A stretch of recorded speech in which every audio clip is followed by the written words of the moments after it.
All right, welcome to NOAA Live. My name is Grace Simpkins, and I'm going to be moderating today's webinar.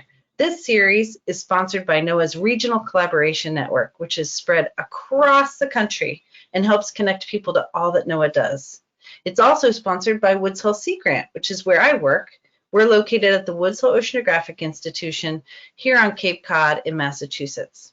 If you want to find out about future webinars, and we only have a few more left, please visit our Woods Hole Sea Grant education page or simply follow us on Facebook. Believe it or not, I can't believe it, this is our 31st webinar in a series designed to help you get to know NOAA and some of the incredible experts we have there during the months of school closures. Now, as you know, all of our speakers work for some part of NOAA. You'll hear us saying NOAA. That's the National Oceanic and Atmospheric Administration, and you can see the symbol behind me. Today, it's going to be my pleasure to introduce you to Anna Mercer from NOAA's Northeast Fisheries Science Center in Narragansett, Rhode Island. Now, while we'll be talking about NOAA's role in working with fishermen to produce sustainable seafood, we want to recognize that we are all coming to you from the traditional lands of Native communities who have substantial traditional and local knowledge and much to share with us. We acknowledge that Anna is coming to us from the land of the Narragansett peoples, and we are hosting this webinar from the ancestral lands of the Mashpee Wampanoag tribe and the Wampanoag tribe of Gay-Hedequina. Now, a few guidelines. Those of you that have been with us before know these guidelines. You are all muted because we have a lot of people on the line. We want to make sure that everyone can hear Anna. However, as you've discovered, there is the box where you can write questions. It's where you wrote where you're from. And I see we have a few more. Oh, Miles from Kauai. I'm going to do a shout out because you are up very early. So we appreciate you joining us from Kauai. Thank you for coming. And welcome Lillian from Charlestown, West Virginia. All right, so that box where you're writing where you were from, that's where you can write your questions. We encourage you to write your questions as we go along. I'll be keeping track of them for Anna. She'll stop every now and then and answer a few. We might not get to all of your questions, but we'll try to answer as many as we can.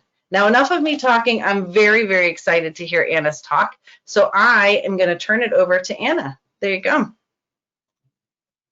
All right, thank you, Grace, and thank you, everyone. I'm so happy to be here, coming to you from Narragansett. You can see I have a few shark friends with me today. I'm at the Narragansett Laboratory of the Northeast Fisheries Science Center, where I am the chief of the Cooperative Research Branch, and I'll talk a little bit more about what that actually means, and also about how we and NOAA Fisheries work with fishermen to help them fish better and produce sustainable seafood for us all to eat. But before we get to that information, what I thought I'd like to do is give you a little walkthrough of how I got to where I am today. When I was a kid growing up, I thought a lot about what I wanted to be, and sometimes it was hard to see the path to the final goal in terms of a career for the long term. So I grew up in the great state of Maine. Any hands up for Mainers that are on the line? I did not grow up on the coast. I grew up right where that yellow star is. So that it's Norridge Walk, Maine, one traffic light, small little town. But I spent a lot of time outside with my family. Some of my fondest memories are spending time on the lakes in central Maine. I promise I was not driving this boat alone at the age of 3 or 4, whatever I am here. I did have assistance, but I had a lot of opportunity to explore aquatic life of some way, shape, or form. I was also really fortunate to get to spend a lot of time on the seacoast of Maine, particularly in the Portland area on Peaks Island. You can see the picture of me here on the bottom right. It's actually from a book that one of my aunts made for me when I was graduating from high school that said future marine biologist.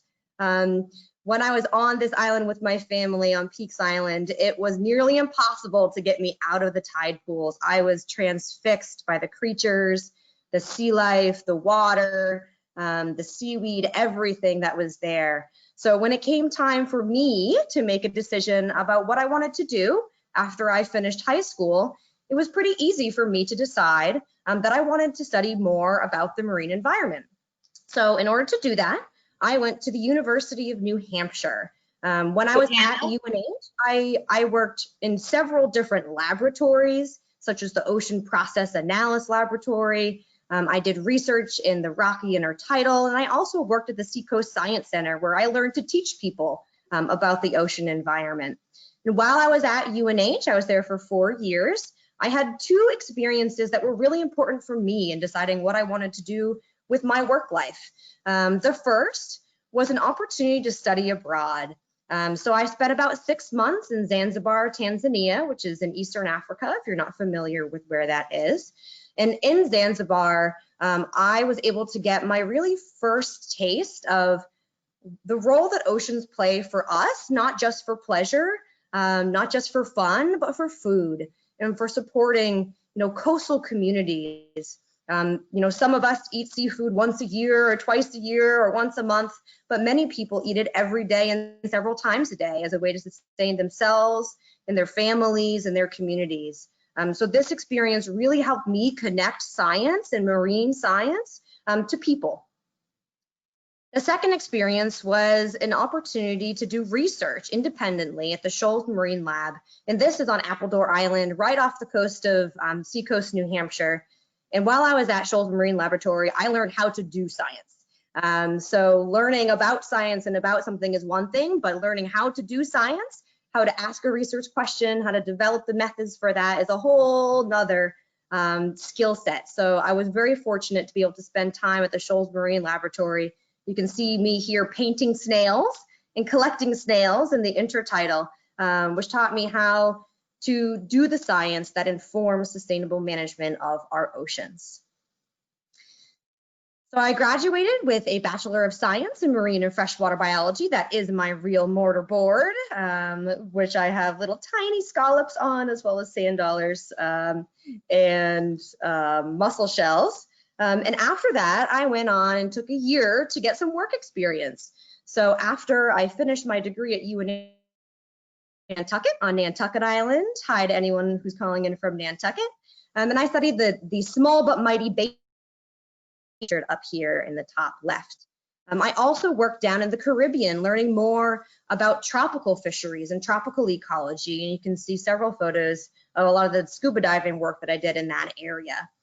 From these work experiences, it really concreted for me that I wanted to focus on science that is important not just for us scientists, but also for other people, for people who rely on our oceans for work and for food. And so in order to get me there, my next step was to go back to graduate school. I went back to school. I went to a lot of school. So to do that, I went to the University of Rhode Island Graduate School of Oceanography, which is actually here in Narragansett, Rhode Island, where I studied which fish live where, or fish community biogeography, here on the top circle of our Venn diagram, who eats who, or trophic dynamics, and then where these fish live, or benthic habitat. And in order to do that, the whole goal of my research when I was in graduate school was to inform a new ocean use, and that is offshore wind energy development. So after I finished graduate school with a Doctor of Philosophy, or a PhD in Fisheries Oceanography, I went on to get a little bit more experience in the area of work where I really found my passion. And that passion for me is working with fishermen. So when I was in graduate school, I had the great fortune to be introduced to a lot of fishermen who I worked with to do my research. So in the years following my graduate work, I went out on their boats, I went fishing with them, I helped collect data, I talked to them about what they knew about our ocean environment from their many years and days and hours at sea. And then I also trained them how to use scientific data collection tools to help us do better science. So all of this led me to where I am today at the Northeast Fisheries Science Center in the Cooperative Research Branch. And the Cooperative Research Branch at the Science Center is focused on working with fishermen and science partners to support sustainable fisheries. So this takes many forms. It takes forms of collecting data with fishermen, helping them fish better, which we'll talk about very soon with the gear that they have, and then engaging them in the process that we use to answer questions about our ocean environment and how we better manage and use the resources that we have. So I have been fortunate to go to sea, spend a lot of time sorting through fish. You can see me holding a spiny dogfish here on the top left. But also some of my fondest memories and things I enjoy most are spending time with fishermen. So you can see a group of scientists here talking to a fisherman. In this context, is about the squid fishery to understand what he knows to help us do better science. So that is the story of how I got to where I am today. And I'd like to pause. So if you have any questions at this point, I'm happy to answer them before we launch into the food and facts portion. Great. Well, I think I warned you we have a very savvy crowd, and of course we have a few questions for you, Anna. So this is actually one of my favorite questions. Eliana asks, what do you love most about your job? And James asked the same thing. Great. Okay, great question. My favorite part of my job is doing science that matters, and specifically working with the people that this science matters for. So doing science is one thing, you know, learning new things and discovering information and ideas about our environment is something I really enjoy. But truly for me, the piece I enjoy the most is knowing that the science that we do matters, not just to us in the science community, but to the people who are harvesting fish out of our oceans and also to the consumers of that seafood. That's what I love most. Great. Okay, so we have a couple of questions. Duncan wants to know what is your favorite fish? Great question. You'll see a picture of my favorite fish in a few slides. My favorite fish is the monkfish. Go ahead and Google it if you're on your computer. I'm not going to tell you anything else about it because I have a picture of it in a few slides. I have to say that I think they're super cool as well. So I'm on board with that, Anna. We have an interesting question from Raven, and I think she's asking, you know, where is it most common for us to find fishermen? So what areas do we tend to find fishermen in terms of where it's kind of a broad question, but since we're talking about fishery. Sure, yeah. So which I know you're going to tell us the biggest port. I will, but I can tell you very briefly. Fishermen are everywhere because a fisherman can be someone who harvests fish commercially to sell. It can also be someone who just goes out for fun with a hook and line and the boat. It can also be someone who harvests fish for themselves or their families to eat or their communities to eat. So fishermen are everywhere, particularly in the Northeast region. Fishermen are in nearly every coastal town. So if you walk down to the docks, if you can find your docks in whatever town you're in, you'll see rows of fishing boats of various kinds. They can be small, they could be 10 to 12-foot skiffs. They go out fishing for quahogs all the way to 200-foot large freezer trawlers that freeze those fish when they're at sea. So fishermen are everywhere. The only other thing I will say is that sometimes fishermen get a bad rap for being a little crusty. And I can tell you that they are some of the most hardworking and knowledgeable people that I know. So please don't ever be afraid to talk to a fisherman. If you see them working on their boat or walking up and down their dock, they're usually happy to talk to you and proud of what they do for a living. Great. And I have one more question before I let you move on. And this question comes from Isabella. And I like to ask this question too. What is the weirdest thing that you've ever seen in your job? Oh, the weirdest thing. That's a great question. I've seen a lot of weird things come up in nets onto the deck of boats, some of which I won't talk about. I will say the coolest thing I think I've ever seen is probably an Atlantic torpedo ray that was about 7 feet across. And when it came up in the net with all the other fish looked like they were jumping up and down because the torpedo ray, which has electric organs on its back, was shocking all the fish that were in that net. So it's one of the strangest, most exciting, and most interesting things I've ever seen at sea. Excellent. I would have loved to have seen that. That does sound interesting. All right, I'm going to turn it back to you. Please keep going. All righty. Okay, so before we move on, I think it's really, really important that we all understand what a fishery is. I'm going to say this word a lot. So a fishery, for this context, is the harvesting of aquatic animals for either commercial, recreational, or subsistence purposes. And a fishery is not just harvesting fish. Many, many different types of aquatic animals are harvested, either commercially, recreationally, or for subsistence. When I say a commercial fishery, I'm talking about when fishermen and women go out, harvest fish, and bring them back to sell. It can be to sell to restaurants or to us as consumers to eat, or many other venues, but that is a commercial fishery when fish are harvested to be sold. A recreational fishery is when you go out to catch fish for fun. Sometimes those fish are released, sometimes they're not, but that is a recreational fishery. And the last fishery I'll mention is called a subsistence fishery. And a subsistence fishery is a fishery where individuals, fishermen and women, or their families and communities are harvesting fish to eat themselves. So to feed themselves, to feed their families, and to feed their communities. And when I was working in Zanzibar, Tanzania, that is the type of fishery that I was working on. We also have these in various parts across the United States as well. So now that you all know what a fishery is, what's an example? Can some of you give me an example of a fishery? Okay, great question, Anna. So what is an example of a fishery? Can anybody let me know?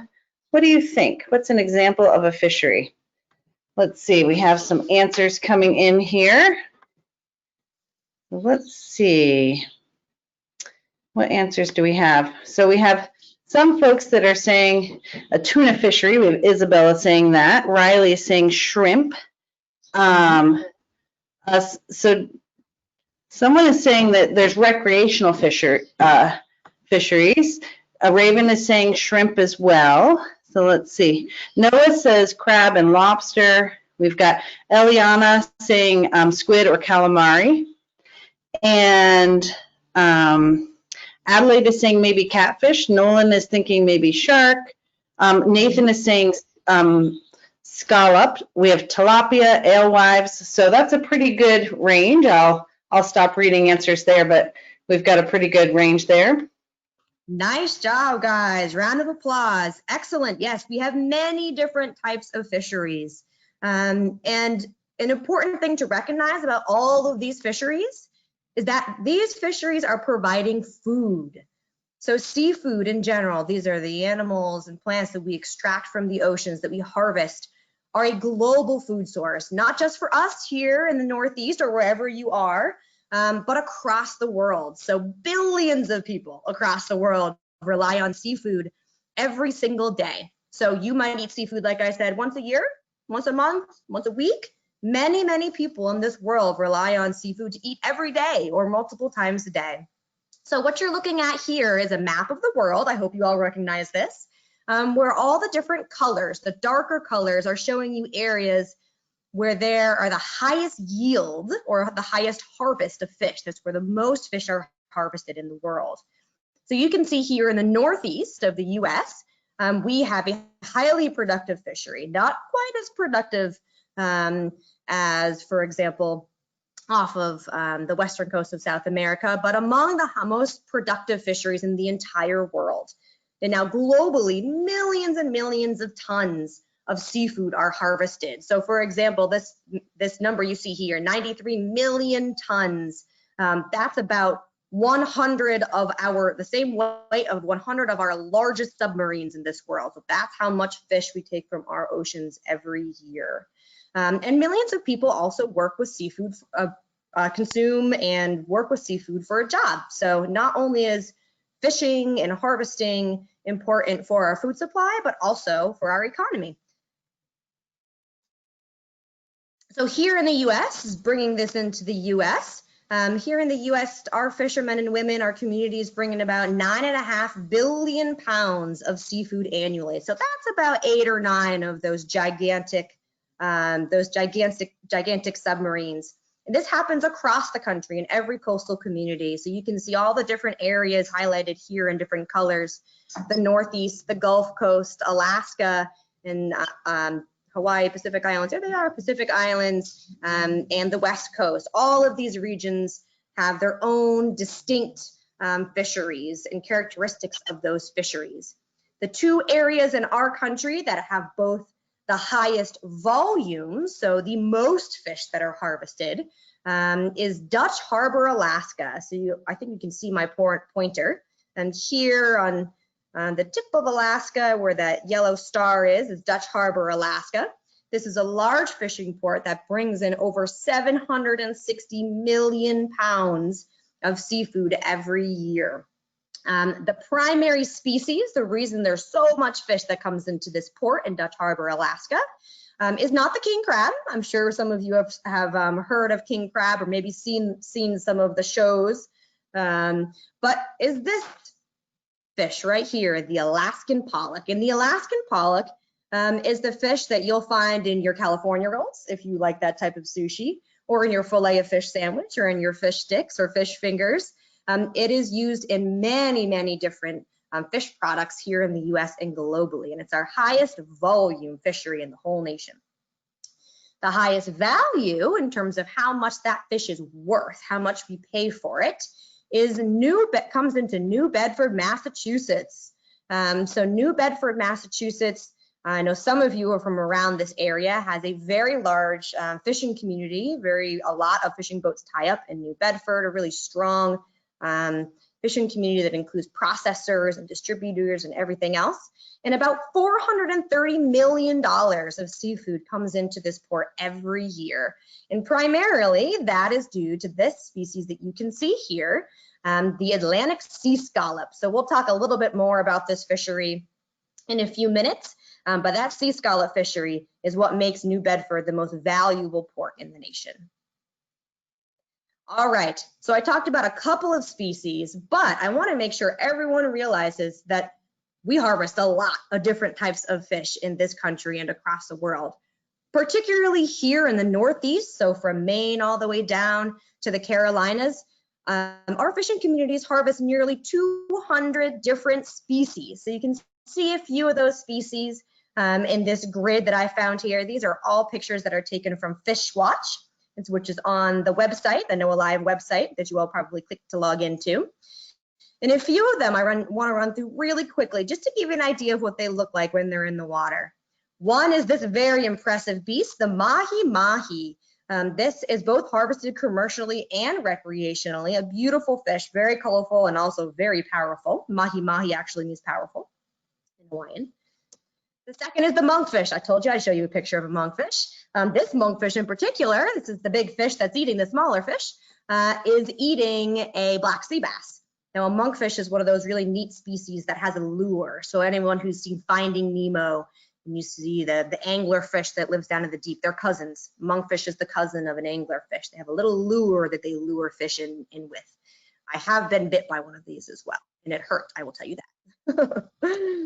Next is menhaden. So not all of our fish are cool and big and maybe scary. A lot of them are small, but they're numerous. Many, many, many menhaden, which we'll talk about in a little bit, are harvested annually. Others, we're not just harvesting fish, right? We're also harvesting things like lobsters and crabs. Here you can see the American lobster and also the Jonah crab, which is a fishery that's just starting or just has started to really grow in the Northeast. Also, we harvest a lot in the Northeast, a lot of different what we call flounder or flatfish. I think you can probably figure out why this guy's called a flatfish. It's pretty flat. But these fish have amazing abilities to camouflage. So you can see this fish has changed its pattern, the pattern on its back to blend into the environment. So this is a summer flounder or a fluke. Again, it's not just fish. It's not just crabs and lobsters and shellfish. It's also things like squid. These are actually longfin squid. We have two species of squid that we harvest here in the Northeast, are incredibly numerous and across the Northeast, all the way from New England all the way down to the Mid-Atlantic. And then finally, I'd be remiss if I didn't say anything about the sea scallop since I just talked about it. These are just a couple of photos of an Atlantic sea scallop, one in its natural habitat closed up and another opened up so you can see what's actually inside this animal. They're all of their hundreds of eyes. This is their gonad. The orange is gonad, and this right here, the adductor muscle, is the part that we eat. All right, so you've seen a few different fish and shellfish that we have and harvest here. What's your favorite? Someone asked me what my favorite is. What's your favorite? Great question. All right, so folks, let me know what's your favorite. And Anna, can you hear me okay at this point? Yes, I can. Perfect. Okay, so Kyle says that his favorite's flatfish. Nolan and Noah say clams. Sloan says mahi-mahi. Riley says pollock. Sarah says salmon. We have Eliana says squid, and we have another salmon. Davis says crab, and Adelaide says tuna. And someone's wondering if you're asking about what they like to eat. So Celeste says she really likes to eat shrimp, and Noah says sawfish. Vivi says swordfish. There's so many. I see a monkfish coming in from Raven. So, oh, I'm going to share this one because it's interesting. Texas says the sheephead wrasse. Oh, those are really neat fish. Yeah, yeah. So we have a lot of really great answers, and they're still coming in. And I'll shout out to Nolan with his striped bass and Isabella with their bluefish. But I'll let you go on. But we have a unlimited list. There's so many interesting fish and shellfish in the ocean. There are, absolutely. All right. So zooming in a little bit more to talk about not just which species we harvest here for our fisheries in the Northeast, but which ones do we harvest most and which ones are worth the most money. So what you're looking at here, get your brain into science mode a little bit with me, is a bar graph. So the higher the bar, either the more pounds of that species is landed or the more valuable it is, so the more dollars it's worth. And you can see all the species, these are the top species in the Northeast, listed here on what we call the x-axis or the horizontal axis. So our highest volume fishery here in the Northeast is Menhaden, or in 2018, I should say, when this data is from, is Menhaden, which you can see pictured here. And I showed a picture of those a few slides ago as well. Over 400 million pounds of Menhaden were harvested in 2018. Now, Menhaden are used primarily for fish meal and fish oils. You can find them in your supplements. Maybe your parents take them, but also things like dog food. So this is actually not a fish that we consume directly, but kind of indirectly after it's been processed into a different type of product. The most valuable fishery in the Northeast is American lobster. So raise your hands if you like lobster. I certainly do. And in 2018, this fishery was worth over $600 million. That is a very valuable fishery, and many hundreds of fishermen participate in this fishery, particularly in New England, but also actually through the Mid-Atlantic as well. The other species that you'll see listed here are the other tops for either volume or value. So sea scallop comes in at a close second for value behind lobster at over 500, being valued at over $500 million in 2018. And then blue crab, Atlantic herring, surf clam, short fin and long fin squid, goosefish or monkfish, it's the same fish, and Jonah crab. So these are our top species in the Northeast from 2018. And I should say that this does change every year depending on how abundant fish are, if fishermen can access them, and if regulations change or the markets change. Maybe people don't want to eat as much lobster. I don't know if that happens actually. Maybe people don't want to eat as much blue crab, and the value of that fishery might go down. All right, so to zoom out to the nation, because I know we have people here listening in who are not from the Northeast, our highest value species groups for the whole United States. We have American lobster, or lobster here, reigns supreme, not just in the Northeast, but also in the entire nation, valued at $684 million. Behind that are crabs. This is a group of species. So this includes blue crab and Jonah crab and Dungeness crab and snow crab and king crab. All of those crab fisheries combined are worth over $600 million. And then salmon, so shout out to those of you who love salmon. Maybe you know or do not know, but there are many species of salmon that are harvested, particularly in Alaska in the Northwest. King salmon, coho salmon, and many, many more, and they're valued at almost $600 million. Then we have our deer scallops, both sea scallops and bay scallops, valued at about $550 million, and then shrimp. So shrimp are valued at, again, nearly $500 million, and these are primarily harvested in the Southeast and in the Gulf of Mexico. All right, so now I can ask you which ones you like to eat. My first question was, which one do you just like generally? Which ones do you like to eat the best? All right, well, Dingus is saying sushi, so I think that includes a lot of species. James is saying, James and Isabel are both saying lobster. Kyle's saying catfish. Nolan really likes tuna. We've got Lillian with salmon and NOAA with haddock. Davis likes to eat eggs or the roe. We have a few more sushi and tuna salad. We have Camaro with redfish. We've got Anna with halibut. Raven says fish sticks, so I'm assuming Raven might not be sure what fish is in those fish sticks, but whatever's in them. Miles likes salmon. We have a Janice with scallops, and I am with Elizabeth. Bluefish is my favorite. We've got a couple more catfish, some calamari. So we're, I think we've gotten a really good, really wide range. And apologies to Nathan for mispronouncing his name. So, all right. That's awesome.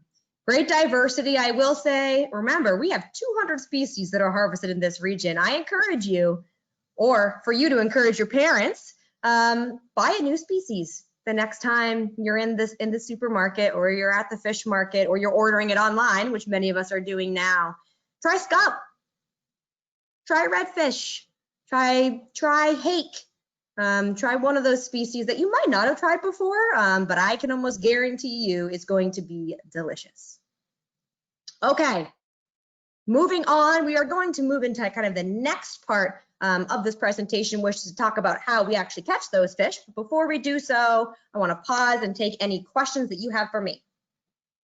I know you won't be surprised to hear that we have several questions for you, Anna. I love these questions that are coming in. So first of all, Nathan's been asking this, and so I'm not sure if you know the answer, but I thought we'd give it a try. Do you know the longest fish ever recorded? I don't. I was always taught never to pretend that you know something if you don't, and I don't. I know many long species of fish that we have in our oceans, but I don't know what the longest one is. So I'm sorry, I can't answer that question. Google might be able to help with that one.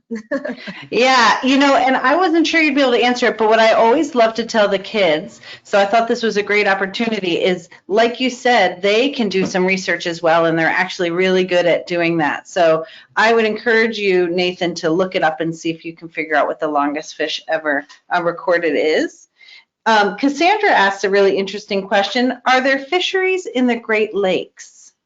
Yes, there are. There are Great Lakes fisheries, and I have to admit those are fisheries that I'm not as familiar with, only because I've never had the opportunity to work in the Great Lakes.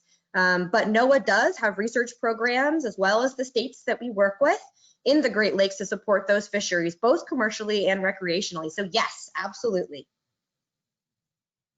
Great. Okay. So another question that we had come in is Elaine asks, and I think this really gets at a lot of what you do at NOAA Fisheries, so I wanted to ask it. How does it affect the ocean environment with all that fishing? Do the other fish have enough to eat? You know, how do you monitor all that? That's a really good question and has a really complicated answer. That's why we have hundreds and thousands of people across the ocean working to ask these questions. So we know, I don't know if you guys have heard this, but we know less about our oceans than we do about the surface of Mars. So in order to understand how we can make sure we sustain our oceans while we are harvesting food from them is difficult. We put a lot of effort into trying to collect data about our oceans, about the environment itself, as well as the animals that are in it, that help us as scientists understand how it works and how we can make sure that what we are doing, either using the oceans or harvesting things from the ocean, is sustainable. When I say sustainable, which maybe I should have defined earlier, I mean sustainable is a way that we are either harvesting from the ocean that allows both the ocean ecosystems, the whole ecosystem, and individual populations to continue to be healthy over time, so that we can continue these activities and support ourselves from seafood, but also ensure that the oceans are able to be healthy over time as well. So it is not a straightforward thing to do to try to understand how oceans work and if everyone has enough to eat and how to manage them and use them appropriately. but I can tell you many hundreds and thousands of people across this nation and across the world are working on it, and engaging the fishing community who knows so much about the ocean and the areas that they harvest fish from are a really key piece to that puzzle as well. Great. I knew that was a complicated answer, so you did such a nice job of answering it, and I know that's such an important part of what NOAA does, so I wanted to make sure I asked that. I think we'll end with the last question before you move on. Anna wants to know, what's your favorite seafood to eat? Great. I should have known this was coming.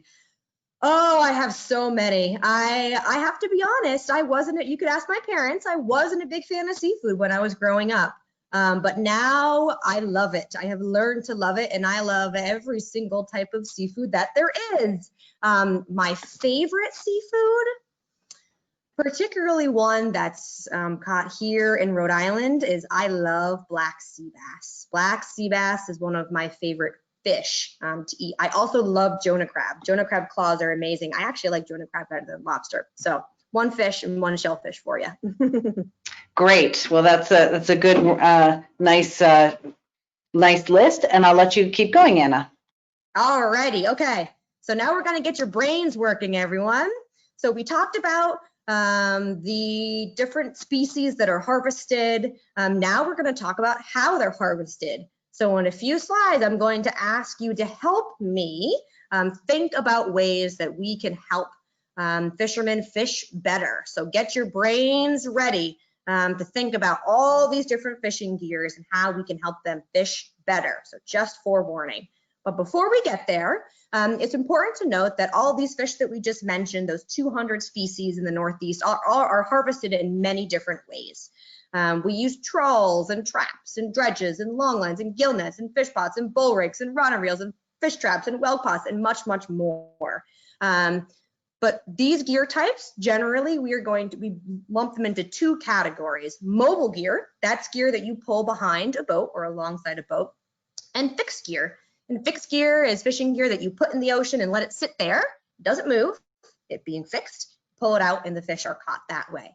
So we are going to talk about 4 gear types in the next few minutes, 2 mobile gears and 2 fixed gears. You guys ready? All right. So the first gear that I'm going to talk about is the bottom trawl. So the bottom trawl is the most common type of fishing gear used not just in the Northeast, but across the country and across the world. And you can see a graphic of how a bottom trawl works here on the top left. You have a fishing boat, and attached to that fishing boat is a net. That net is deployed usually over the back of the boat. You can see on the barrel here, the net barrel, over the back of the boat, all the way down to the seafloor, where the boat drives very, very slowly, dragging that net across the seafloor. Now, the fish that are in front of that net, usually some will swim around it or over it, but some of them, the ones the fishermen are trying to harvest, swim back into that net. The back of this net is called the cod end, because the cod fishery was and still is very important to this region and the nation. So they swim back into the cod end. When they're hauled back on board, all those fish are collected in the back of the cod end there. You can see on this slide also, there's a photo of a trawl boat right here on the top. This is the Proud Mary out of Point Judith, Rhode Island. He has his trawl deployed into the water. This boat goes out every day. So this is a day boat, goes out in the morning, comes back at night, and brings his fish back to us to eat. Down here on the bottom, you see an offshore boat. So this is an offshore trawler. They use a much larger net, and they go offshore for up to a couple of weeks at a time, and they freeze those fish when they're at sea. This is the Durston, that's out of Cape May, New Jersey. And then the last thing I'll show you is just the net, the trawl net here gets wrapped up on what we call the net barrel. And then all those fish, once the fish are all dumped on the deck here, which many of us call the checkerboard. So that is how a bottom trawl works. Of course, everything you put in the ocean, we have to think about what its impact is, not just on the species that we're trying to harvest. So say squid, this is how squid are harvested, but everything else that might swim in there that we probably don't want. So there are many ways that scientists and fishermen have worked together to help improve how bottom trawls fish. So to help them not catch species that we don't want, help them not catch things like sea turtles or mammals that no one wants to see in a net. It also helps them not be as harmful to the seafloor, because of course when you're dragging something across the seafloor, it does have an impact.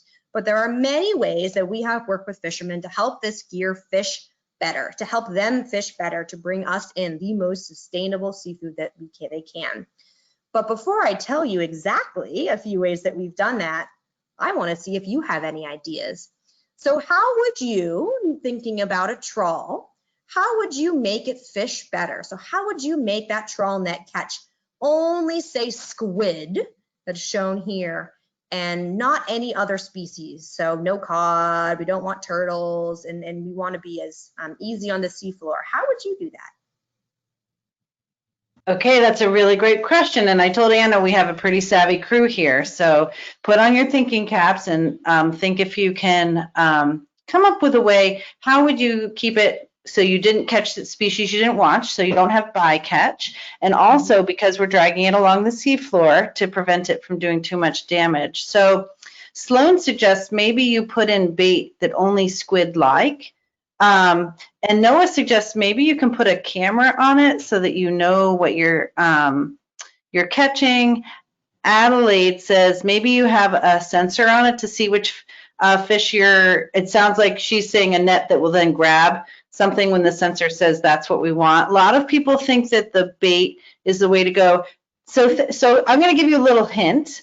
So think about the size of a squid.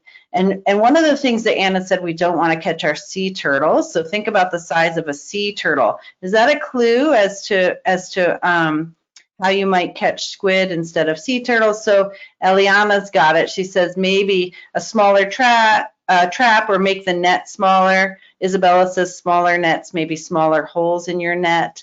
And Nolan says make a hole that fish can fit in, but turtles cannot. So they've got it. They're on the right track. So I'm going to ask one more thing, though, because Anna also asked, we're dragging this net along the bottom. Can you think of a way to keep it from not damaging the seafloor as it's being dragged along the seafloor? Any ideas on that? Because I know Anna's going to show us the solutions that they've been able to come up with. Sloan thinks maybe if you go faster, I guess it would drag faster and maybe not do as much damage. That's a good idea. Any other ideas before I turn it back to Anna? Nathan also thinks if you go faster, it might make it the net a little bit higher up. So I'm going to turn it back to Anna to tell us what some of the solutions are that they have come up with. All great ideas. I will say any area of the ocean that we identify as being very sensitive or essential to specific species, we call that essential fish habitat. Those areas of the ocean are protected in many different ways. We have seasonal closures, so areas are closed at different times of year. We have areas that are closed all the time because they have sensitive habitat. So in addition to working on the gear and changing the gear, there are other ways that we protect really important parts and habitats in our oceans. But specific to the gear, there are many different ways that scientists and fishermen have worked together to help trawls fish better. And I'm just going to give you a few examples here, but I will tell you this is just the very tip of the iceberg of ways that we have helped trawls and trawl fisheries be more sustainable. So the first one I'll mention, since I asked about squid, is this one down on the bottom right. What you're looking at here is a funnel and an escape panel that allows butterfish, a species that squid fishermen don't really want to catch, to get out of a squid net. So squid will swim straight back into the net, but those butterfish will swim up and out of these escape panels. So we have to understand how these fish, individual species, behave in order to make these nets better. The second one I'll mention, of course, we do not want to catch turtles. No one wants to see a turtle in a net. And there are many areas that fishermen are actually mandated to use what are called turtle excluder devices, particularly in the shrimp fishery, but also many of the fisheries in the Northeast. So here, it's difficult to see, but basically there's a large door that allows turtles to escape if they get into the net. but the species that the fisherman is targeting to stay in the net. So these turtle excluder devices are very common and often mandated or required to fish in areas where we know a lot of turtles will be. The last one I'll mention is the eliminator trawl, and this has been touted as a very successful type of fishing gear that both reduce the bycatch or unintended catch of cod. This is for fishermen who want to catch other species and not cod. It put in these huge panels on the top of the net that allows cod to swim out, but retaining the other species that they were targeting. It also uses, as you can see here, these rubber discs. This is called a rock hopper. So a rock hopper allows a net, rather than to drag along the seafloor, to bounce. So imagine if you were using a rake versus bouncing a ball and how the different impact. So the rock hopper, again, still catches those species they're targeting, but drastically reduces the impact of this gear on the seafloor. So these are just a few of the ways that fishermen and scientists have developed ways to help this trawl gear fish better. Okay, moving along. Any questions before I move on to the next gear type? So I'm gonna actually, I do have a few questions that came in. I'm just gonna ask one of them, and then I think we'll move on, because I know you have different types of gear types you want to tell us about, and I think that we would really love to hear about them. But Duranta, and I apologize if I'm mispronouncing your name, is asking, is there a ban on certain types of fishing gear? Yes, there are many different types of fishing gear that have been banned over the years. Many, many, many different types of gear. I can't even list them all. Drift nets is one of them. Different sweeps. So a sweep is what I was talking about, the rock hopper that drags along the seafloor, that have been banned because of their impact on the seafloor. Many, many different types of gear, fishing gear, have been totally banned from either areas or completely from use. And that's because we recognized, and also the fishing industry recognized, that they were having unintended impacts on the ocean environment. Because remember, in order for fishermen and women to continue to have jobs, they need the oceans to be healthy. So they're there to help us and recognize when the practices that they're using are harmful as well. So yes, many different gear types have been banned. Great. So I'm going to let you go on, and I just want to quickly answer Davis's question, though, because the question was, are nets really bigger than the boats when they're fishing? And I would just answer that for you, Anna, that the nets can be a lot longer than the boat that they're dragging it behind, right? Correct. All right. So I'm going to let you move on, because I want to hear about the next gear type. All right. So moving along, we're going to talk about a fixed gear. So remember, this is a gear that doesn't get dragged throughout the water. It sits there. So this is called a bottom long line, and you can see a schematic of the bottom long line again on the top left here. Here's the fishing vessel. It is putting out its bottom long line, where it puts a buoy on the surface of the ocean. It has a line that goes down to an anchor on the seafloor, and then there's a long line, hence it's being called a bottom long line, that sits on the seafloor, that has hooks attached to it that are baited, depending on which species you're targeting, using different bait, that are baited and attract those fish that you're trying to harvest. This gear is only deployed for several hours at a time, because they're using bait. Fish are attracted to those, they grab onto the hooks, and they don't want to catch, of course, species that they don't want to harvest. So this only is in the water for several hours at a time. And then it's hauled back onto deck. So you can see a fisherman here deploying some long line gear off of the side of the boat. This is an example of a long line boat, the Eagle Eye 2. You can see all the orange buoys here. This is what they use to keep that gear to the surface. And then here's an example of what those hooks, baited hooks, look like for a long line. So these are squid. These are pieces of squid that are attached to these long line hooks. So this is the bottom long line. If you think about how this gear is fished, the concerns that we have about this gear are not related as much to habitat, because the impact to the seafloor is minimal or negligible for this gear type. But there have been concerns about the gear catching species that we don't want to. So again, things like, what if a bird wanted to dive in and grab the bait off of this hook as it went over the back of the boat? No one wants to catch a bird. What if a sea turtle wanted to eat that piece of squid and got caught? Or other species that we're not intending to harvest. So there are many ways, again, that fishermen and scientists have worked together to address those issues for the bottom long line, but I'm not going to tell you what they are immediately. I'd like you to see if you can give me some ideas. So if you had a long line and you only wanted to catch this guy, the Atlantic halibut, how would you make sure you only caught this fish and not others? Okay, I love these questions. Put on your thinking caps again and give me your answers. How would you make sure with your long line you were only catching halibut and you weren't catching, like Anna said, seabirds? They like to try to grab that bait right as it's going off the boat. And how would you try to keep from catching species on your hooks that you don't want? So let's see. So Sloan and Texas are saying, only use the bait that specifically halibut would eat, so being very careful in what type of bait you're using. Eliana's saying, use the right, and Isabella and Nolan are really talking about the right size of the hook, the size and maybe the shape of the barb or taking the barb off, depending on what works best for catching a halibut. And Davis has a great idea. Go out when it's an interesting idea when it's mating season, making a copy of a male or a female to attract them by using an alternative mate. Isabella's saying maybe the shape of your hook. So some interesting ideas that we've got here. I'll let you tell us what some of the real solutions are, Anna. Nice job, guys. You're getting into it now. You actually got several of the solutions that have been developed for this gear.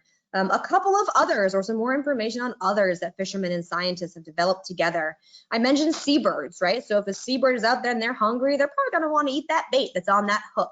Many areas where there are longline fisheries, fishermen are mandated to use what are called streamers. So these are colorful kites, or for those of you who do ribbon dancing, kind of like those ribbons that are on the end of those sticks that you'll twirl around.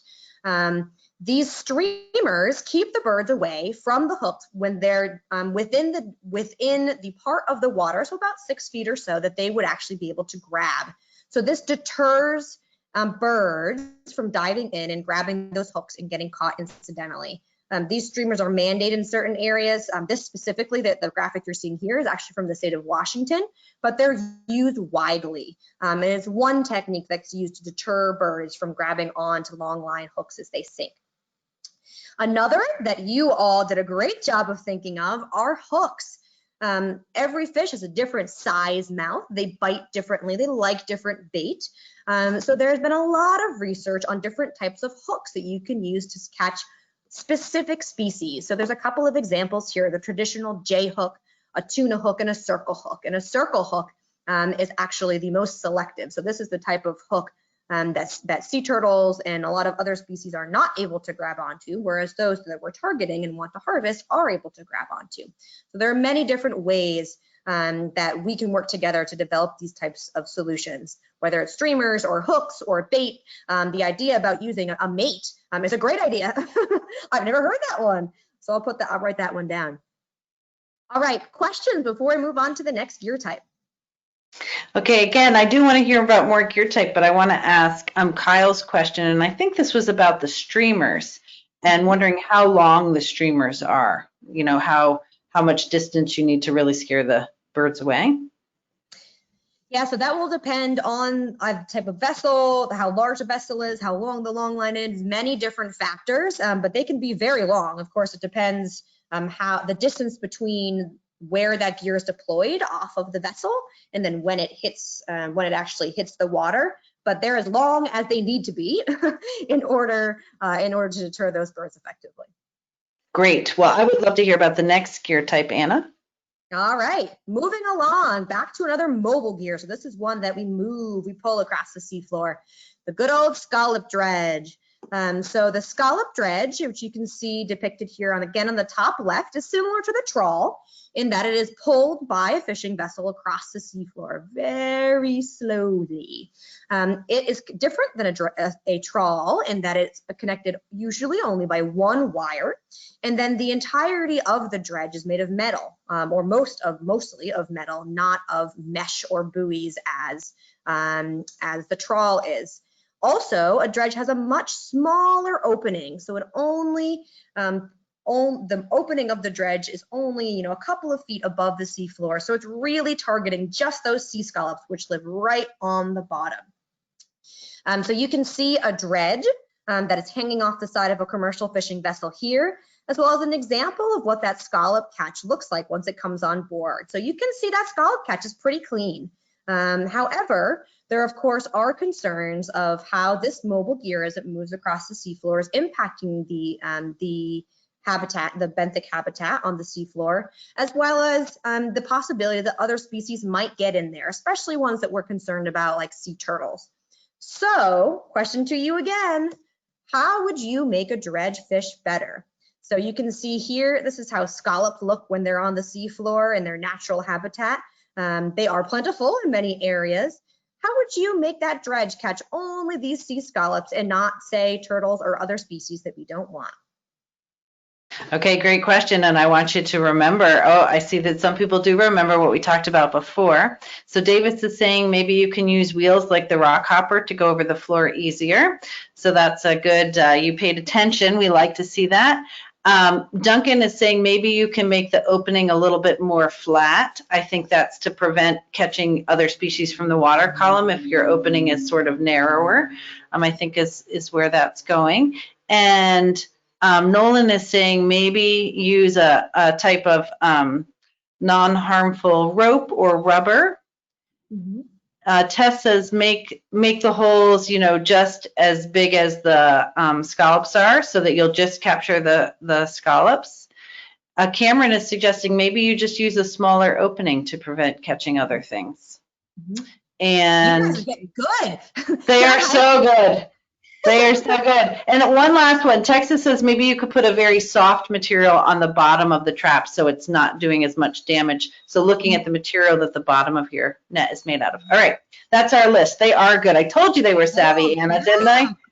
Nice work, guys. Absolutely. And many of those are solutions that have been developed. And I'll mention just a couple here. But again, the dredge, the scallop dredge in particular, is something that scientists and fishermen have been working together to improve how it fishes for many, many years. So I'm going to give you two examples here, but many of the ones that you provided have actually been developed and put into practice. So for example, someone mentioned the size of the rings that are on the scallop dredges.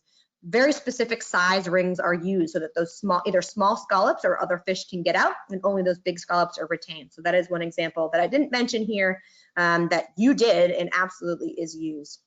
The other that I'll mention is the turtle deflector scallop dredge. So there are areas that fishermen fish for scallops where there are turtles, and increasingly more turtles, quite honestly, in the Northeast and in the Mid-Atlantic. So what you'll see here on the left is an example of what a traditional scallop dredge looks like. So you'll see that there are these vertical bars that are on the front of the dredge, that it is primarily that there's a different sweep. So there's many differences here. And on the right here, you have a turtle deflector dredge. And there are many differences in the turtle deflector dredge that allows turtles to not just escape, they don't get caught at all. So you can see that these bars are removed. So if a turtle gets under the top of the dredge, it can just swim right out. There's also another piece here, which we call the cutting bar, that deflects turtles from getting into the net. So prevents them at all from getting caught in the scallop fishery. And this type of dredge is mandated for specific areas when scallop fishermen fish. They have to use this type of gear so that they don't catch turtles. The other that I'll mention is a research effort that's going on now, actually. This is research that's happening now. Fishermen in the Gulf of Maine are working with scientists to pilot or put into the water a new type of dredge that rather than using that heavy bar that goes along the seafloor, it used tines. So think of little fingers that are flipping up scallops off the seafloor rather than kind of scooping them like a shovel. So flipping them rather than scooping them. That's how this dredge works. So this is a gear that's being developed right now, particularly for areas in the Gulf of Maine where there's a lot of sensitive habitat, but that the scallop fishery that's important for the scallop fishery. So this is something that's going on right now. All right, so I'm going to pause and take questions, but I think I also might skip over the last gear type only for the sake of time. I realize that we're almost at a full hour, and I want you guys to let you guys go have lunch as well. So if that's okay with you, Grace, well, I'll move on to the very end after this one, but I'm happy to take a couple questions before I do that. Yeah, I actually think due to time, if you want to just sort of wrap it up, and then I will tell people about the next one coming up. We are almost out of time. So go ahead and wrap it up, Anna, and I'll say a few words when you're done. All right. Okay, so the last thing I'll say is that I mentioned a lot of ways we work with fishermen to develop new gear to help them fish better, but there are many other ways that we in the Cooperative Research Branch and at NOAA Fisheries and many other organizations work with fishermen to manage our oceans and our fisheries sustainably. We work with them to develop hypotheses or research questions. What types of questions should we answer about our oceans and our fisheries? We work with them to collect data. They're out there all the time, a lot more than us, and they can provide us really important information. We also work with them to interpret that data that they give to us, ultimately as them being the experts of how in the ones who collected it. We also work with the fishermen a lot to actually make sure they're on board with how we manage the fisheries, to make sure not only that we're sustaining and protecting our ocean environments, but that we're also ensuring that their fishing businesses and their livelihoods and our coastal communities are able to be resilient over time. Okay, so at the end of the day, if we're able to do this, work together to develop solutions, do good science, sound science, we're able to balance. We're able to balance healthy ocean ecosystems with vibrant fishing communities and global food security, and that is our goal in the end. So with that, I appreciate you hanging on for the whole hour. I'm happy to take questions if there's time. Otherwise, you can always feel free to shoot me an email. All right, well, I just want to thank you. I'm going to turn my video on. My background is a little bit different because I've moved, so I apologize. It'll look a little bit different, but thank you so much, Anna, for giving such a wonderful presentation. It's always wonderful to hear all the different types of science. I know I learned a lot about the different fisheries. I want to just encourage you that if you are from a different area, not in the Northeast, or if you're in the Northeast and you didn't hear about a gear type, I know Anna was going to tell us about lobster traps and that type of gear, you can go to the NOAA Live website. We have fishwatch.gov. You can look there and it'll tell you about the fishery and the type of gear, and you can problem solve like we just did and see if you can come up with some of those solutions and just see some of the solutions that they have come up with. So I encourage you to do a little research on your own if there's a fishery that maybe we didn't get to today, or in your area if there's a unique fishery that you'd like to know more about. So as shout out for Friday, we have Tane Casserly from the Monitor National Marine Sanctuary in Virginia coming to talk to us. So if you're interested in the Civil War and shipwrecks, then this is the talk for you. I hear it's very interesting. I can't wait to learn more about the Monitor and the shipwrecks and how they do science and preservation there. So tune in on Friday. Next week is our last week, and on Friday of next week, we'll be doing an all-star show. So that list of who's going to be on our all-star show is going to be posted by the end of today. So you can take a look and see who's going to come back to answer any questions maybe you didn't have answered the first time. But again, Anna, thank you so much for being a part of our NOAA Live series. Thank you to all of you for tuning in and participating. We appreciate your time. We appreciate your questions and your feedback. And we'll see you on Friday.